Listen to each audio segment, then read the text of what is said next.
Mga ka-sports, malaking balita para sa Gilas Pilipinas. Ngayong SEA Games, passport eligibility rules lang daw ang gagamitin. Ibig sabihin, mas madali at mas flexible ang lineup ng bawat bansa. At para sa ating national team na Gilas Pilipinas, mas malakas, mas malalim at mas solid ang team na mabubuo. Kung trip mo po ang ganitong content, paiwan ng follow at pa-subscribe na din. Tara, simulan na natin. Mga ka-sports, sa SEA Games, hindi FIBA eligibility rules ang basihan. Ang gamitin daw ay passport rules. Kung ganitong rules, simple lang. Basta may valid Philippine passport, pwede nang ituring na local player.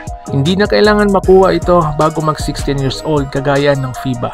Ibig sabihin, maraming foreign stars ang pwedeng makasama ng Gilas Pilipinas. Para mas malinaw, sa FIBA kasi kailangan makuha ang passport bago mag 16 years old para maituring na local. At sa SEA Games passport rules, kahit anong edad mo nakuha ang passport basta Pilipino ka, pwede ka nang isama bilang lokal. Mas pabor ito sa Pilipinas dahil mas maraming PhilAm at PhilParent players ang eligible. Kung ito ang babasihan, pwedeng bumuo ng super team ang Gilas Pilipinas. Narito ang posibleng lineup. Justin Brownlee bilang naturalized.